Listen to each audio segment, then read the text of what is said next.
As I mentioned, it has been 5 long years since George Floyd perished, was murdered at the hands of racist police officers. And the only reason to bring this up is that number one, I think that this article, it may be a different article, but I saw one about George Floyd, and it was like an NPR conversation, and the conversation was with like a black activist in Minneapolis. And he was like, okay, so what happened after George Floyd? Has anything changed?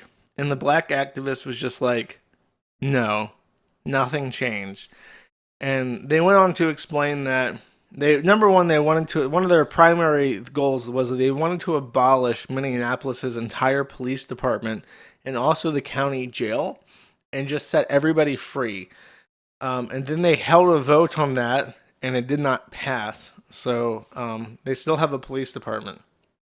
So then they were like, okay, let's lower our expectations here. Let's let's wind it back just a little bit, right?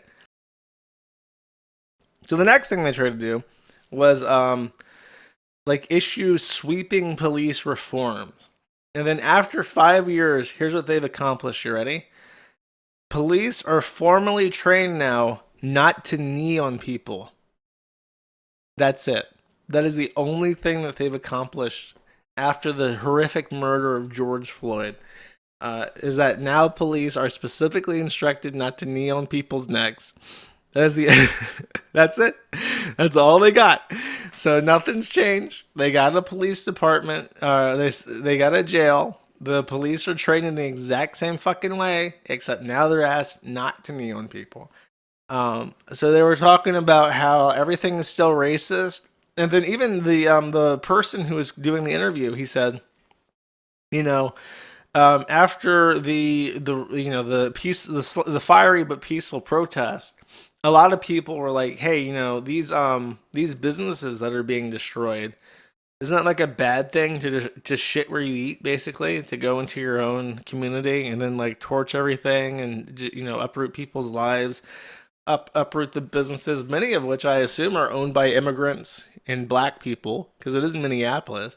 If you take a stone and throw it at somebody's head in Minneapolis, the likelihood of it being an immigrant, POC, woman is probably like 40%, something like that.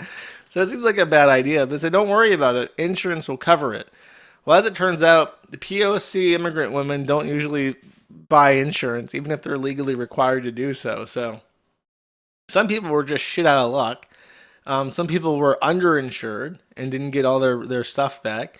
And some people who were insured and got all their money back didn't want to set up a building in the same way that when a hurricane comes through Florida and wipes out a bunch of shit, usually when they build back differently. So, not at all, because it's like, why would I want to live in a disaster zone? So a lot of people just didn't build back at all.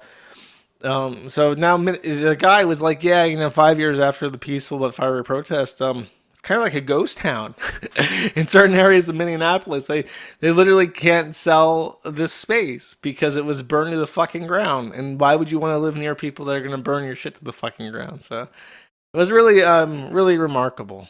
Especially considering now we have absolute evidence that if they just sent in the National Guard with sticks and horses, things would have sorted themselves out. And apparently 5 days is what it would have taken to quiet those things out.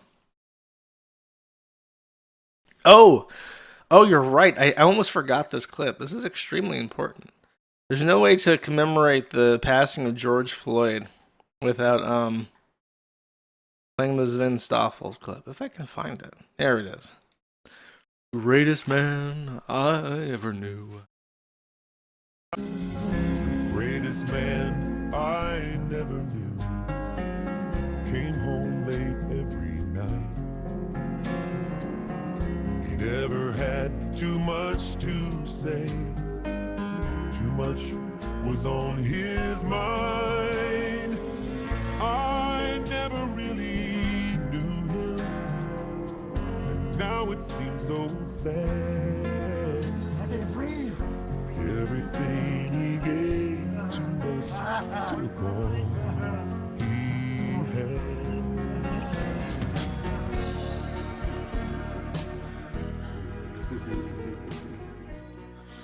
There's so many subtle things about this. My favorite is that this is actually a trace of him from a porn that he did.